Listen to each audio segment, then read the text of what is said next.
Terima kasih Delailah yang sudah membuka acara dengan lagu-lagu yang bikin kita semangat hari ini. Halo pemirsa dimanapun Anda berada, senang sekali saya Indria Sasutama bisa kembali hadir menemani pemirsa saat melakukan aktivitas apapun ya saat ini ya. Tentu saja dalam acara yang spesial yaitu Serabong Karya Bakul persembahan dari Dinas Perindustrian dan Perdagangan Daerah Istimewa Yogyakarta. Dan kali ini kita berada di tempat yang sangat istimewa juga yaitu Mayosotis Coffee and Eatery. Hari ini kita akan membahas satu topik yang sangat istimewa di mana ini adalah mimpi setiap industri ya untuk bisa menuju ke pasar global. Hari ini kita akan membahas tentang peningkatan ekspor daerah, promosi sebagai strategi dalam peningkatan ekspor. Dan kali ini sudah hadir 3 narasumber yang kita akan ajak ngobrol-ngobrol terkait dengan bagaimana mempromosikan produk-produk kita supaya sukses untuk diekspor ya. Ada RM Sinar Rabiat Janet SE sebagai Wakil Ketua Komisi B DPRD DIY. Pak Sinar, apa kabar hari ini? Alhamdulillah, selalu baik. Semangat ya, selalu Pak, semangat baik. Iya, kemudian saya juga ingin menyapa Bapak Markus Sugianto selaku eksportir arang briket CV Dian Niaga. Pak Markus, apa kabar? Kabar sangat baik. Selalu sehat, selalu semangat ya. Dan tentu saja yang sangat kita banggakan yang selalu hadir di tengah-tengah kita yaitu Insinyur Syam Arjayanti MPA. Beliau adalah Kepala Dinas Perindustrian dan Perdagangan Daerah Istimewa Yogyakarta. Ibu Syam, apa kabar hari ini? Salam sehat, tetap cantik ya Mbak Indri. Luar biasa ya, saya senang sekali kalau ketemu Bu Syam itu selalu semangat ya. Baik, luar biasa ini memang obrolan kita hari ini agak berat tapi akan seru dan menyenangkan terkait dengan ekspor karena kondisi global kan sekarang ini memang sangat sedang menantangnya ini ya. Nah, ini memang luar biasa pemirsa terkait dengan promosi pariwisata. Promosi ekspor ini memang harus kita gencarkan terkait dengan kondisi global yang saat ini ya. Saya mau ke Pak Sinar terlebih dahulu Pak, selaku Komisi B ini yang membidangi ekonomi, bagaimana sebenarnya potensi ekspor di DIY kondisinya saat ini Pak? Ya, makasih Mbak Indri. Saya kira potensi di DIY sangat besar ya. Kalau kita bicara ekspor ya. Banyak potensi-potensi yang ada di daerah istimewa Yogyakarta ini yang mana daerah istimewa Yogyakarta ini kan sumbernya masyarakat yang kreatif ya. Artinya disinilah banyak tumbuh industri-industri kreatif yang kemudian ya industri kreatif ini mempunyai potensi yang sangat kuat, yang sangat besar untuk kemudian ditumbuh kembangkan menjadi industri kreatif yang kemudian layak untuk masuk ke pasar ekspor. Ya saya kira Jogja tidak kekurangan lah, tidak kekurangan potensi saya kira ya dari mulai craft ya industri kerajinan, ada fashion, ini ada briket ya, ada briket, kemudian ya saya kira banyak ada tambang mungkin juga ada olahan-olahan makanan yang sekarang juga sangat luar biasa. IKM kita itu kalau kita lihat di pasar kota gede YIA ya, itu ternyata ya olahan-olahan makanan kita ini sekarang sudah berpackaging yang sangat-sangat mempunyai kualifikasi untuk ekspor kan begitu ya. Termasuk tentu juga olahan makanannya kan. Tapi saya kira potret potensi ekspor di DIY ini sangat mempunyai peluang yang sangat besar. Sangat potensial ditunjang dengan Jogja yang terkenal sangat kreatif itu. Betul, ya Pak Sinar. Apalagi ya didukung oleh Bu Syam dan kawan-kawan. Betul sekali, saya baru mau ke Bu Syam. Kalau tadi kan Pak Sinar menyampaikan bahwasanya banyak sekali yang potensial ya. Saya mau ke Bu Syam, Bu, sebenarnya kalau dilihat dari data-data nih kalau saat ini Bu, IKM ini yang potensial untuk ekspor ini ada berapa Bu di Jogja, di daerah istimewa Yogyakarta? Kalau kita bicara by data Mbak Indri ya, yang mengurus terkait tentang SKA, surat keterangan asal ya. Kita bicara SKA yang itu merupakan pelayanan yang ada di Disperindak ya. Itu ada sejumlah 472 perusahaan. 472 perusahaan yang sudah melakukan ekspor. Tetapi ada juga beberapa IKM yang mungkin itu juga tidak melalui SKA tapi juga titip barang ya, itu tidak mau ribet ya istilahnya, mau ribet dengan dokumen-dokumen. Itu ada yang banyak juga yang istilahnya kalau kita sebut under name Kemudian ada juga yang dia melakukan penjualan yang kalau sering kita sebut itu retail. Retail itu kecil ya, tidak dalam jumlah yang besar dan itu tidak memerlukan SKA ya. Misalnya IKM yang melakukan penjualan online ya. Itu kurang dari 100 kilo itu kan juga banyak juga yang seperti itu ya. Sudah mulai ini ya, ada beberapa, karena kalau dalam jumlah besar itu memang tantangan di kita dari sisi kontinuitas jumlah dan kontinuitas kualitas. Nah ini yang sering kali itu menjadi suatu tantangan bagi kami selaku pembina dan juga IKM, karena tadi kalau Pak Sinarbiat menyebutkan IKM kita kreatif betul Mbak, kreatif sekali gitu kan. Tetapi kalau kita bicara ekspor itu kan tidak dalam jumlah yang kecil ya, harus jumlahnya kan besar. Dan itu terus menerus gitu kan. Nah ini juga menjadi tantangan bagi kita. Tapi kalau by data tadi ini 472 perusahaan yang sudah ekspor. Tantangannya memang luar biasa ya kalau ingin menjadi Pak Markus eksportir ini, memang selain harus menyediakan jumlah tertentu, ini harus rutin supaya tidak mengecewakan market secara internasional. Nanti setelah ini saya akan mengulik lebih lanjut tentang Pak Markus yang sudah membawakan produknya ini luar biasa. Produk apa ini pemirsa, kita akan cari tahu setelah pariwara yang berikut ini. Jangan kemana-mana, tetaplah bersama kami di Serawung Karya Bakul. Semua perjuanganku terbangkan dirimu, semata karenaku tak mampu hidup tanpamu.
mengajak warga masyarakat Yogyakarta untuk bangga buatan Indonesia.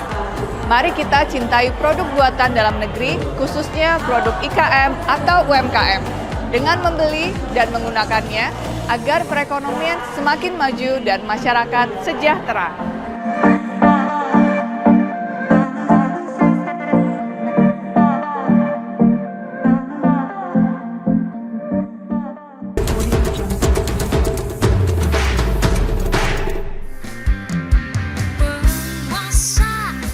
Penguasa, berilah hamba-Mu uang, beri hamba uang, beri hamba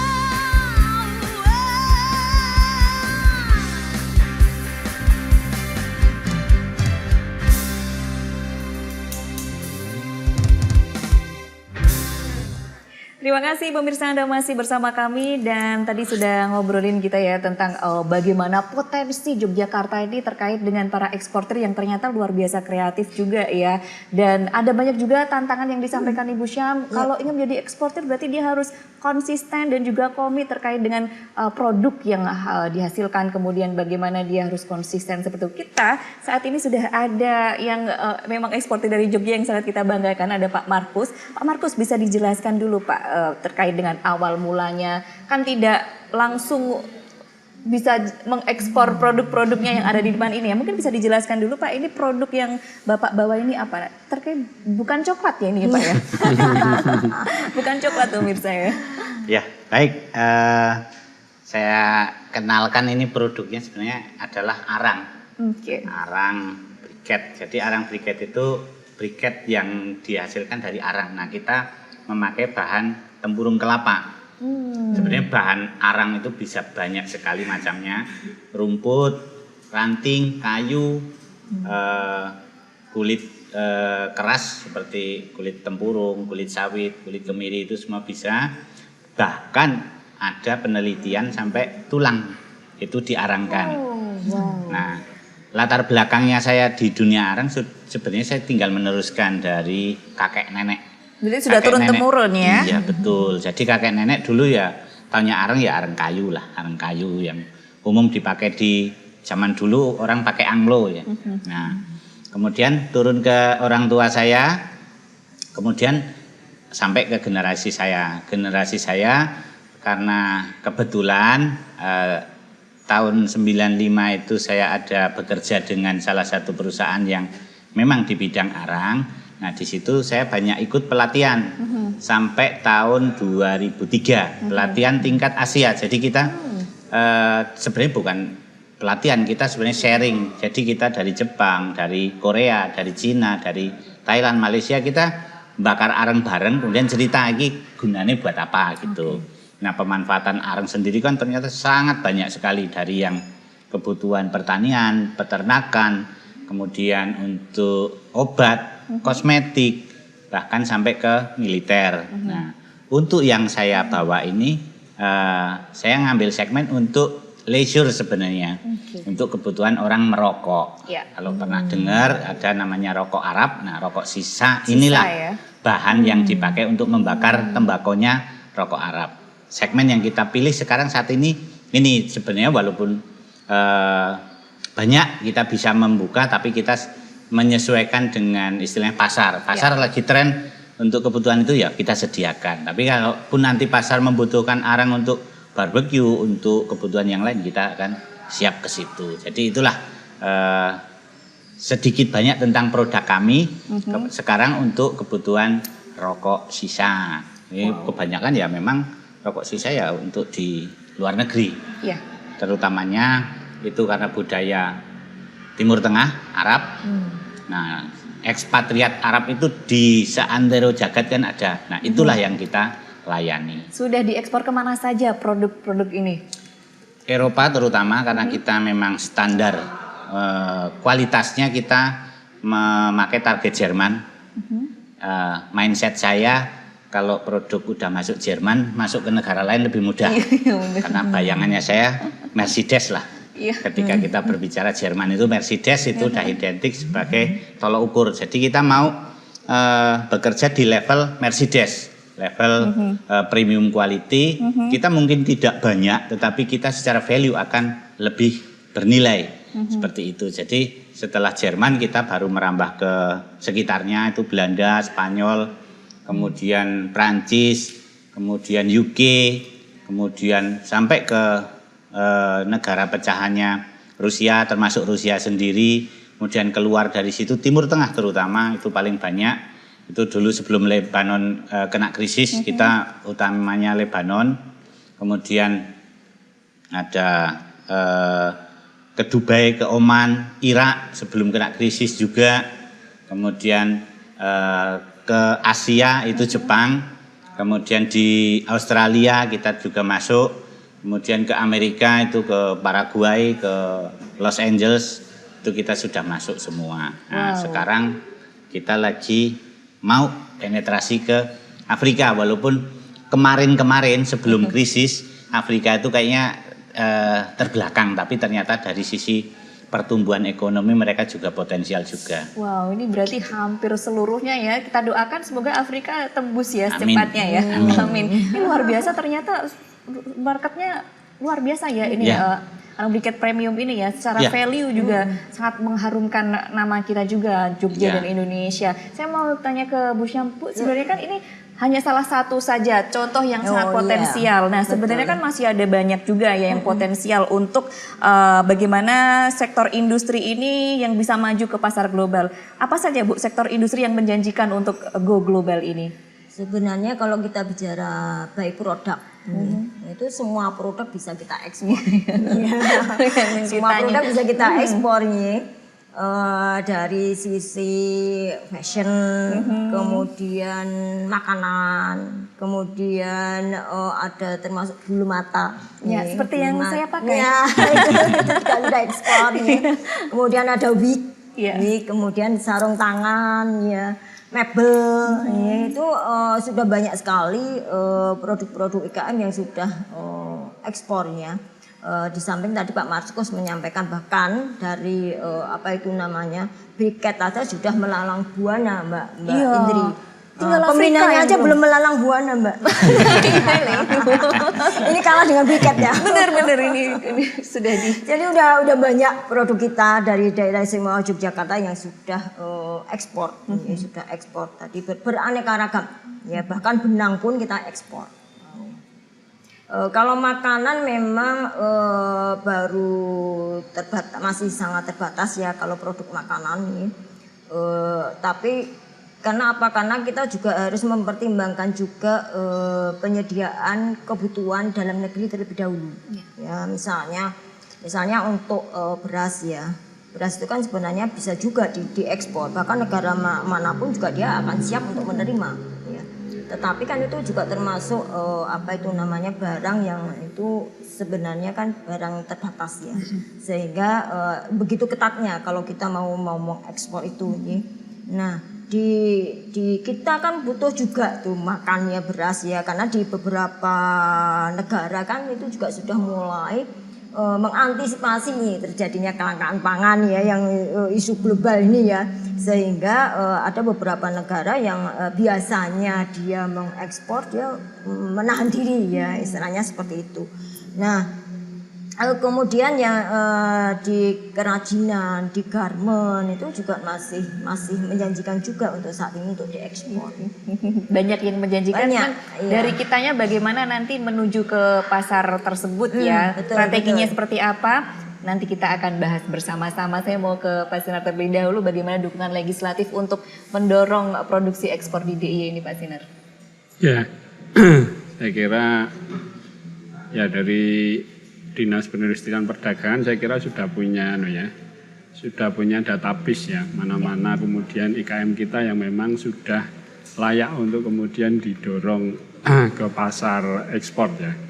Nah, oleh karena itu saya kira kami dari DPRD ya tentu kami sangat mensupport, sangat mendorong dinas untuk bagaimana kemudian ya IKM kita yang memang sudah layak untuk kita bawa ke pasar ekspor ya tentu ini harus kemudian mendapatkan perhatian secara serius ya, untuk kemudian mungkin juga bisa difasilitasi ya, mungkin berkaitan dengan pasarnya, aspek-aspek pasarnya, sehingga harapannya ya akan ada IKM yang seperti Pak Markus ini yang lain, sehingga ya ekspor di DIY kemudian akan tumbuh, maju dan berkembang dan terdiri dari berbagai sektor produk unggulan yang ada di daerah istimewa Yogyakarta. Saya kira kita cukup banyak potensi produk-produk unggulan yang kemudian itu bisa ditingkatkan kualitasnya, mungkin juga ditingkatkan kontinuitas produksinya,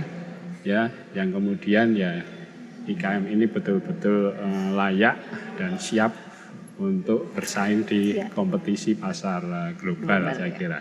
Baik, ini memang dikatakan Pak Sinar banyak sekali di DIY ini yang sangat potensial. Dan untuk menunjukkan produk-produk yang sangat potensial itu pastinya Bu Syam di Sperindak punya program-program yang spesial juga, khususnya dalam hal ini strategi promosi ya. Apa saja Bu program dari di Sperindak ini terkait dengan membantu teman-teman dari IKM ini supaya dapat mempromosikan supaya bisa go global tadi, Bu Syam? Apa saja? Kalau dari Pemda DIY itu sebenarnya sudah banyak sekali Mbak Indri ya untuk bagaimana IKM kita itu bisa go global ya. Pertama kita juga melakukan pelatihan ya, pelatihan, kemudian kita lakukan pendampingan, kemudian juga ini ada pendampingan dan juga ada kemitraan antara yang sudah ekspor seperti Pak Markus ini, nanti dia akan membina di IKM yang lain dengan standar kualitas yang ditentukan oleh Pak Markus ya, supaya itu bisa ekspor. Kemudian ada pelatihan ekspor, ya, pelatihan untuk IKM yang tertarik untuk ekspor. Jadi ada pelatihan untuk bagaimana mencari buyer nih. Ya, kemudian bagaimana kita mengetahui sebenarnya produk-produk yang disukai oleh negara tertentu itu apa saja. Kemudian desainnya seperti apa, ya. Dari sisi kesukaan. Misalnya kalau kita bicara pakaian ya, mungkin di negara A dengan negara B akan beda. Iya kan? Misalnya negara A suka yang soft-soft, tapi di negara B suka yang norak-norak gitu warnanya, yang jreng-jreng ya. Nah, kemudian ada promosi dalam negeri yang itu skalanya sudah skala ekspor. Jadi nanti buyer-buyer ini udah tahu nih ada pameran-pameran dalam negeri yang skalanya sudah skala ekspor ya, seperti kita ketahui ada TEI-nya, ada Jivina ya. Yang itu buyer-buyer itu udah tahu tuh jadwalnya. Jadi mereka akan datang ke sini ya. Kemudian di samping itu kita juga ada promosi ke luar negeri. Ya, promosi ke luar negeri kita bersama IKM yang beberapa waktu yang lalu ini sama Pak Markus ini ke Arab ya, promosi di sana Arab ya, misi dagang. Kalau kemarin misi dagang misi ya, ada dagang. pameran, ada yang misi dagang. Jadi kita membawa IKM ya, membawa beberapa IKM. Kalau yang terakhir ke Arab ya, ada Riyadh, Jeddah dan Madinah ya, waktu itu ya. Kemudian kita kolaborasi nih dengan institusi lain seperti kalau yang ke Arab kemarin kita ada dukungan dari BI ya, untuk mengirimkan IKM binaan BI untuk ikut serta ya, untuk ikut serta untuk promosi ke luar negeri nih. Hasil dari misi dagang kita pulangkan. Nah, itu ternyata kan ada kelanjutannya nih, mereka tertarik terkait tentang gudeg dan salak.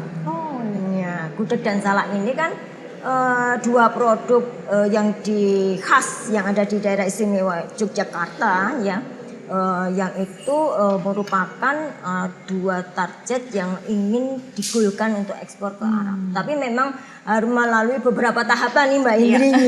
Semoga cepat ya tahapannya ya. Karena kan dari sisi sertifikat ya, sertifikat itu harus memenuhi juga ya, di sana sertifikat yang ditentukan apa saja. Ya, itu kan masing-masing negara kan beda ya. Nah, kita juga ada fasilitasi sertifikat. Kemudian kalau salak ini PR-nya terbesar itu bagaimana membuat salak itu awet sampai ke sana. Ya, dengan kapal ya, dengan baik kapal supaya harganya murah ya. Ini kita kerjasama dengan UGM dan BI juga ya, terkait tentang penelitian bagaimana sih supaya salak itu awet sampai ke Arab. Wow, banyak sekali ternyata program yang sudah dilakukan oleh Disperindak ya terkait dengan promosi luar biasa. Bahkan yang diceritakan Bu Syam di Arab ini misi dagang dan juga tadi ada pameran ini menghasilkan hal yang sangat luar biasa ya goalnya. Dan saya nanti sebentar lagi akan tanya ke Pak Markus bagaimana pengalaman ikut ya misi dagang dan pameran di Arab. Tapi tentu saja setelah pariwara berikut ini, pemirsa jangan kemana-mana, tetaplah bersama kami di Serawung Karya Bakti. Aku pasti bisa menikmati semua dan menghadapinya. Aku yakin pasti bisa.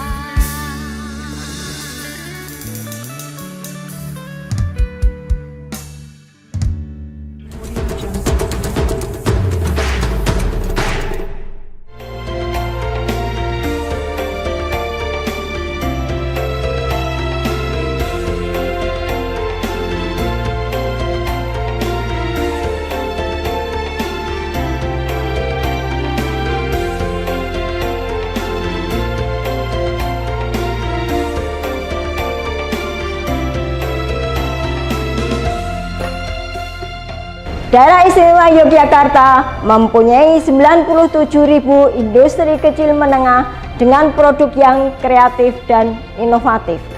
Sudah saatnya kita menghargai karya mereka dengan bangga buatan Indonesia. Saya mengajak masyarakat daerah istimewa Yogyakarta, ayo mencintai, membeli, dan memakai produk lokal.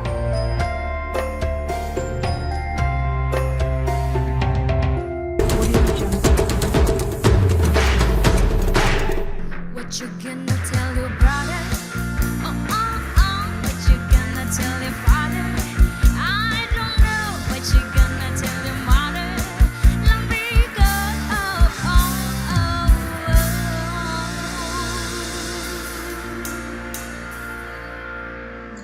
Pemirsa, Anda masih bersama kami dalam program Serawung Karya Bakti persembahan dari Dinas Perindustrian dan Perdagangan Daerah Istimewa Yogyakarta. Luar biasa tadi ya pemirsa, kalau kita ngobrolin tentang strategi promosi ini selalu seru dan menyenangkan. Dan tadi Bu Syam baru saja menyampaikan bahwasanya di segmen sebelumnya ini luar biasa ya, yang baru saja ini salah satu program aja ya, misi dagang dan juga pameran di Arab ini menghasilkan bisnis goal yang tadi ada PR gudeg sama salak yang semoga secepatnya ini bisa goals ekspor ya. Nah, mumpung ada Pak Markus di sini Pak, bisa diceritakan pengalaman, pasti banyak Pak Markus ini sudah mengikuti pameran kan sudah sering ya, bisa diceritakan pengalaman Pak Markus sendiri dalam mengikuti pameran-pameran ke luar negeri begitu ya, bagaimana caranya mencari market, memikat para buyer itu bagaimana caranya, dan pengalaman kemarin ke Arab bersama Bu Syam dan tim tuh bagaimana dulu? Pasti seru ya. Seru Banget ya. banget. Makanya dia mau pengen pergi sendiri, Mbak. Oh, habis aja ini- sama Habis- saya. Iya. Kurang Pengen nambah balik kita. Silakan silakan diceritakan Baik, nih. Pak Markus. untuk strategi promosi itu kita juga memang sebelum kita berani melangkah keluar seperti kita seorang gadis, kita juga harus mempersolek diri dulu. Kita harus yakin bahwa kita cantik dilihat orang. Dan bagaimana perusahaan itu cantik dilihat orang? Dari sisi produknya sudah pasti harus layak untuk bersaing secara global. Kemudian dari sisi organisasinya juga harus siap. Kemitraannya itu kepentingannya nanti dengan sertifikasi, kita juga harus selalu bersinergi dengan dinas terkait. Termasuk juga kita selalu bergandengan tangan erat dengan dinas perdagangan, karena memang beliau yang tahu event-event pameran. Walaupun di samping itu juga kita juga harus tetap rajin untuk mencari pameran-pameran yang memang sesuai dengan tema produk kita. Karena kadangkala ketika Disperindak mengadakan itu secara global, mungkin oh ini fashion, oh ini handicraft, oh ini food. Nah, kita mungkin secara kelompok kita mungkin bisa masuk food ketika kita barbecue. Tetapi di samping itu kita juga harus rajin mencari sendiri. Nah, pameran-pameran yang kita sudah ikuti itu kita ngikuti dari tahun 2014. Itu ada karena kita produknya untuk rokok ya, rokok sisa itu ada tobacco fair di Texas, Amerika. Dan pada saat itu secara grup produk kita itu masuk menjadi juara 1 inovasi terbaik di dunia untuk produk charcoal kita. Kebetulan saya nggak bawa piagamnya. Percaya kok Pak. Kemudian 2014 juga kita pertama kali kita masuk ke Jerman itu di Intertabak. Di Jerman sendiri setelah kita masuk ke Intertabak itu pamerannya memang pameran dunia, lebih ke B2B, business to business, bukan B2C, bukan semacam bazar. Nah, setelah di situ kita tahu bahwa ternyata di Jerman sendiri tiap daerah itu punya pameran sendiri, punya bazar. Nah, bazar itu kita juga datangi. Jadi informasi dari pameran itu kita cari tahu mereka punya event apa di negara mana. Kita bergaul dengan banyak orang di situ. Kita mencari informasi, kamu besok ikut enggak? Nah, dari situ kita tahu ada di Dubai itu juga ada pameran. Kemudian di Rusia. Nah, event yang saya pernah ikuti yang dari dinas itu kebetulan tahun 2019. Waktu itu bersama dengan Ngarso Dalem, dan di situ juga kita ada tanda tangan kontrak. Kebetulan pas waktu itu memang sebelumnya sudah ada deal-dealan. Nah, itu ada kontrak jual beli yang kita tanda tangani, menunjukkan bahwa kita bisa penetrasi ke negara-negara yang memang potensial. Nah, setelah dari situ kita ada lagi di Jerman, di Frankfurt Fair tahun 2021. Kemudian kemarin itu di KSA, Arab Saudi, itu di Riyadh, di Jeddah, di Medina. Dan makanya Bu Syam cerita masih kurang karena kebetulan kita kemarin itu banyak ini ya, tanda tangan kontrak ya? Belum. Justru kita lagi gregetan kok negara tersebut itu secara data Areng itu secara kuantiti nomor 5 dari Indonesia. Tetapi kok aku kok orang kebagian. Nah, dari situ kita tahu semangat untuk cari. Kemarin kita belum langsung ketemu dengan importirnya. Kita balik, kita searching, kita pakai data intelijen kita untuk mencari pembeli-pembeli potensial itu. Nah, sekarang kita sudah punya. Kita minta restu juga, minta dukungan dari Bu Syam juga. Kita sudah bersurat. Besok tanggal 15 September rencananya kita mengadakan sendiri, mandiri. Jadi mandiri itu dalam arti begini. Kebetulan saya juga dituakan di paguyuban pabrik briket Jogja. Di Jogja itu ada 15 pabrik. Kurang lebih 1.000 karyawan, kurang lebih memberikan manfaat langsung tak langsung 1 juta orang. Kapasitas kita sekitar 30.000 ton per tahun. Nah, itu yang kita promosikan. Jadi ketika besok kita pergi, kita nggak sendiri, bukan saya sendiri. Itulah kita, makanya Bu Syam menyampaikan kemitraan. Nah, kita laksanakan langsung dengan teman-teman kita. Jadi kita patungan. Jadi saya tidak pergi bukan atas nama Dian Niaga, tapi atas nama paguyuban. Nah, dengan paguyuban itu kan kita mempunyai kapasitas yang jauh lebih besar. Ketika kita nawarkan, kita ketemu dengan miliarder mereka yang kita berani ngomong, kamu butuh berapa kontainer? Kamu punya? Siap ya? Iya, kita siap. Nah, itu yang saya bilang, kita harus mempercantik diri. Salah satunya dengan kita menyiapkan diri kita ketika kita ketemu dengan potensi buyer yang besar-besar seperti itu. Karena kadangkala ya namanya perang negosiasi itu kadang-kadang kita ditekan karena kamu memang pabrik cilik, kamu hanya kecil kapasitasnya kayak gitu. Tapi ketika kita maju sebagai community, nah kita pasti akan lebih powerful. Nah, itu salah satu strategi kita. Tapi di samping itu juga kita juga sosial media kita juga manfaatkan.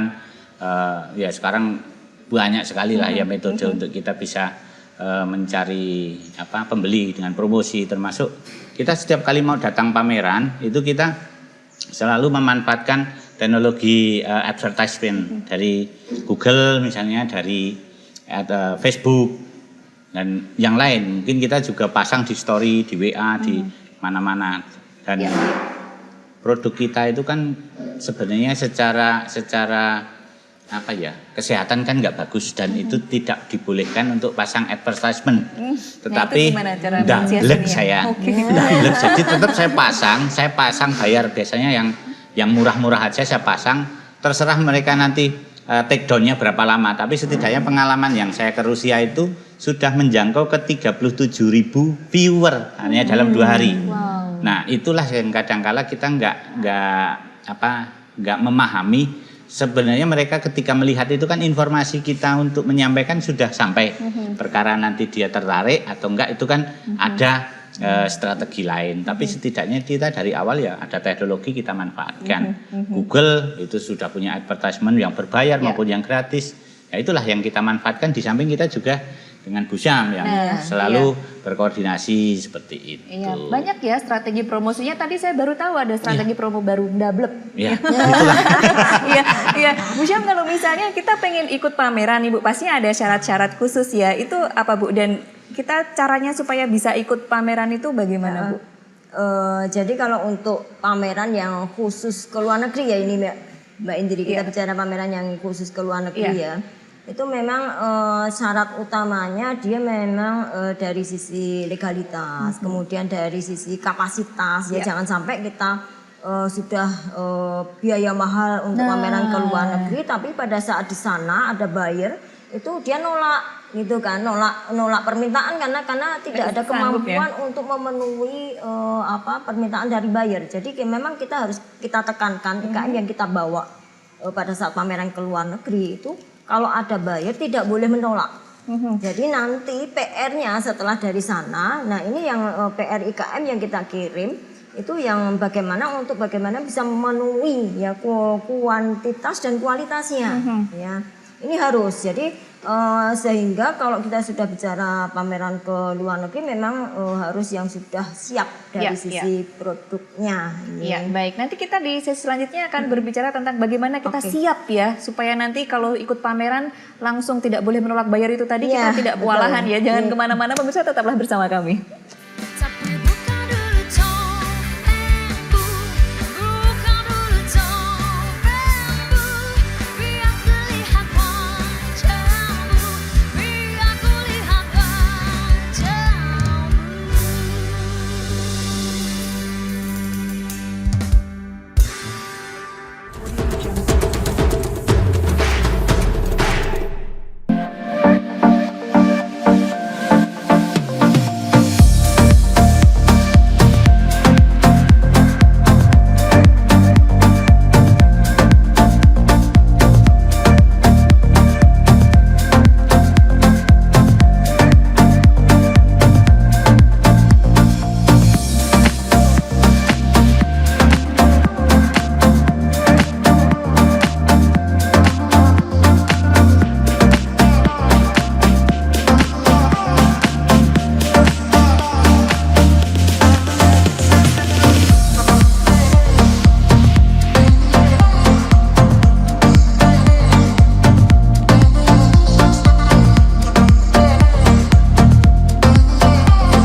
mengajak warga masyarakat Yogyakarta untuk bangga buatan Indonesia.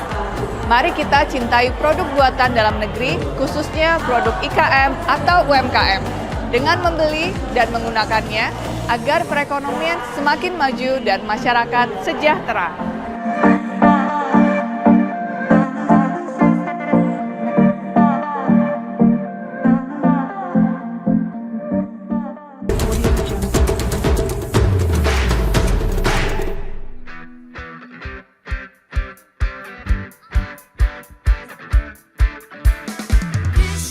This gonna measure time.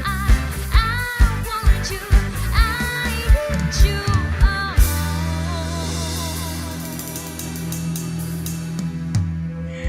Iya pemirsa, terima kasih Anda masih bersama kami. Tanpa terasa kita sudah memasuki di segmen terakhir ya. Hari ini ngobrol-ngobrolnya nggak terasa ya, hampir 1 jam. Pak Sinar, kalau tadi Pak Markus dan juga Ibu Syam menyampaikan strategi promosi untuk IKM-IKM ini bisa ekspor, ini ternyata sudah gencar banget ya. Kalau dari Pak Sinar sendiri, komitmen dari legislatif bagaimana untuk terus mendukung IKM-IKM ini untuk bisa meningkatkan ekspornya, apa saja nih Pak komitmen yang akan dilakukan atau sudah dilakukan dari Dewan sendiri? Ya, makasih Mbak Indri.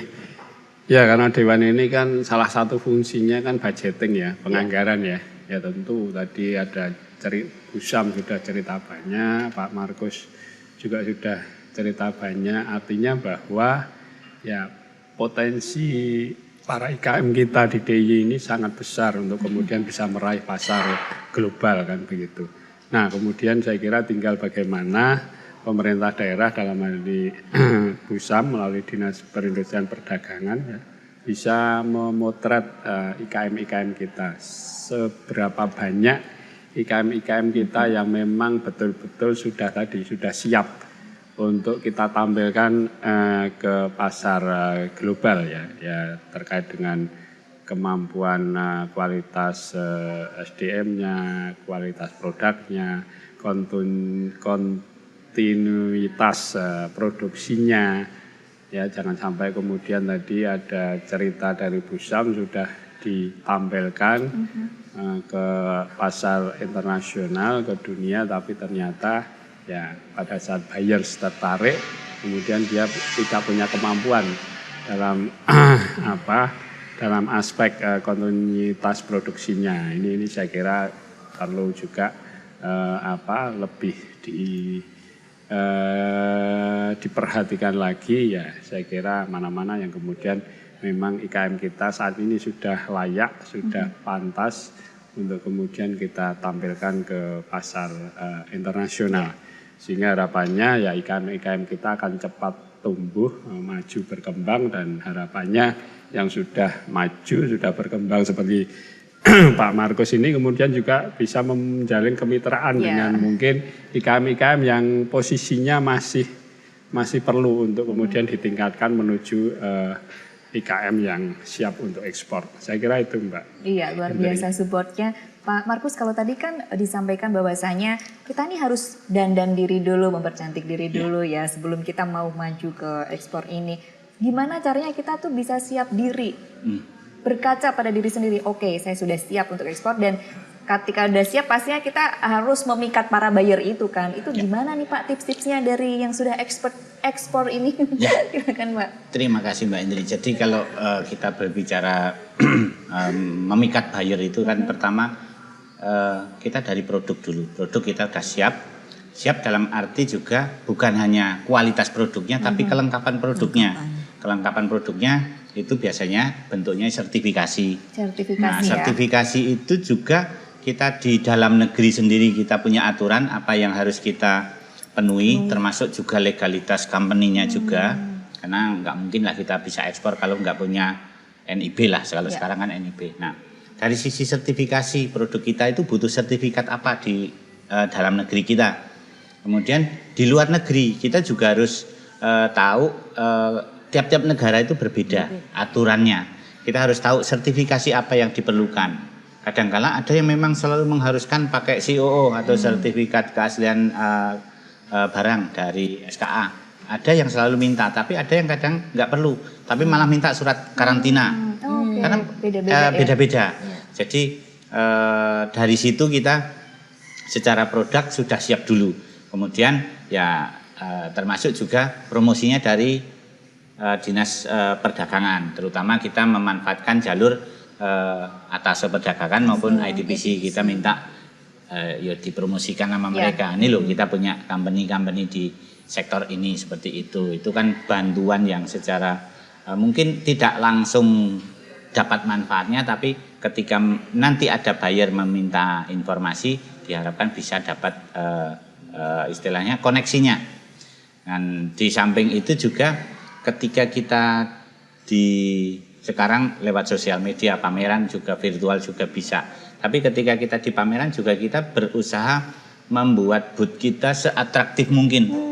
Bagaimana membuat itu eye catching bener. Ketika First orang impression melihat langsung mampir. ya, bahkan ya kadangkala kita kan mungkin kalau di sini ya budayanya ketimuran ya. Tapi kalau di sana kadangkala kan banyak cara untuk memikat buyer ya dengan yang norak-norak yang aneh-aneh. Kadangkala kita melihat pameran sisa ini malah mereka pasang tengkorak di situ. Kalau di kita kan malah menakutkan, nih ngapain? Oh, yang out of the box gitu. Iya, justru sekarang trennya seperti itu. Jadi kita mengikutilah trennya mereka. Oh, mereka sekarang memang udah nggak ada lagi istilahnya batasan kita pakai etika nggak pakai etika dalam hal promosi loh. Tapi mereka selalu malah mencari sesuatu yang sensasional, yang gampang viral. Nah, itulah yang kita pakai untuk mempercantik. Itu ya kalau sekarang yang penting viral sih. Benar-benar. Yang penting viral itu emang benar sih, bagus banget untuk mempromosikan. Sebenarnya ini tuh kita masih pengen ngobrol banyak ya, tapi ternyata kita udah hampir 1 jam. Jadi saya mohon maaf sekali harus langsung ke closing statement. Bu Syam, ada closing statement yang mau disampaikan untuk terkait bagaimana promosi untuk ekspor ini, Bu Syam? Kalau dari kami ini menghimbau ya kepada eksportir karena kan ini baru ekspor kita turun ini Mbak. Ya, Mbak Indri. Jadi dari eksportir kami harapkan bagaimana dia mempunyai strategi untuk mencari buyer-buyer baru. Negara-negara lain yang lebih potensial dan juga mungkin modifikasi desain produk ya, karena tadi sampaikan antar negara berbeda juga ya. Nah ini kemudian juga bagaimana juga selain ekspor kita juga potensi dalam negeri juga luar biasa besar juga ya. Tapi tentu saja ya ini ayo kita sama-sama lah dari pemerintah, dari IKM-nya ya itu untuk bagaimana mempersiapkan diri. Ini tantangan yang tidak mudah ya dengan adanya perang yang tidak tahu usainya kapan ya. Perekonomian juga baru lesu ya. Nah ini tantangan kita bersama bagaimana kita untuk meningkatkan ekspor kita. Pokoknya harus terus semangat ya. Harus boleh patah semangat Pak Ya. Markus, tipsnya agar terus semangat untuk closing statement. Ya. Menghadapi dinamika ini. Kalau slogannya itu sekarang setelah pandemi itu ya semangat tanpa sambat. Semangat tanpa sambat. Iya. Nggak boleh Ya, sambat. kalau boleh meminta ini bantuan juga dari Pak Sinar maupun dari Bu Syam, kita tuh selalu punya masalah di bidang bisnis charcoal ini. KBLI-nya ini belum ada Pak ternyata. Yang khusus untuk pengolahan briket ini. Jadi mohon nanti bisa menyampaikan ke dinas yang terkait. Kesulitannya kita di situ. Jadi kita ketika mau mengklasifikasikan bisnis kita itu nggak ada. Adanya bakar arang batok itu malah ada. Tapi yang proses briket ini nggak ada. Nah, di samping itu juga kita kan barang berbahaya. Jadi banyak teman-teman itu yang ekspor, saya sudah sampaikan ke Bu Syam juga, selalu pakai under name misdeclare. Jadi data kita itu nggak valid, data briket ini. Ketika kita berbicara masalah global dari Menteri Perdagangan, nilai ekspor briket itu nggak seberapa kok. Datanya dari mana? Ya dari SKA. Ternyata banyak teman-teman yang declare-nya handicraft, declare-nya wood product, bio wood, apalah istilahnya. Karena mereka memang ada kecenderungan nggak mau mengangkut barang berbahaya. Nah itu mungkin nanti juga minta. Ini menjadi masalah bersama yang saya selalu menyuarakan supaya orang bosan-bosan ini saya menyuarakan supaya ada solusi untuk kedepannya. Begitu. Semoga segera tersolusikan Pak Sinar. Closing statement-nya? Ya, saya kira singkat saja closing statement-nya bahwa ya saya kira ini kita habis dampak pandemi COVID-19 dan kemudian lanjut juga krisis ekonomi global. Sehingga saya kira memang yang utama tadi seperti yang disampaikan oleh Pak Markus, ya para IKM kita harus tetap terus semangat, jangan putus asa dan terus berjuang untuk bagaimana ekspor kita untuk bisa tumbuh, maju dan berkembang lagi. Iya, luar biasa karena di Yogyakarta sendiri potensinya juga sangat luar biasa ya. Semoga teman-teman IKM ini semakin semangat ya untuk dapat terus mempersiapkan diri juga. Yang sudah ekspor langsung tetap terus semangat di tengah kondisi global yang memang saat ini sedang penuh dinamika. Kemudian yang mau ekspor, silahkan nanti yang mau tanya-tanya bisa langsung ke dinas ya Bu. Boleh. Ya. Nanti akan langsung difasilitasi, didampingi juga. Baik, saya aturkan terima kasih Bu Syam, Pak Markus dan juga Pak Sinar untuk Terima kasih, ngobrol-ngobrol Mbak Indri. serunya. Sama-sama. Selama 1 jam ini Mbak kita Indri. ketemu di kesempatan baik selanjutnya. Dan saya juga mengucapkan terima kasih pemirsa yang 1 jam ini pemirsa sudah bersama kami untuk ngobrol seru ya bareng Dinas Perindustrian dan Perdagangan DIY dalam program yang istimewa yaitu Serawung Karyo Bakul. Akhirnya saya Indria Sastro pamit undur diri dari tempat yang sangat istimewa ini, Maya Sotics Coffee and Eatery. Dan kita sambut penampilan dari Delaila. Sampai jumpa.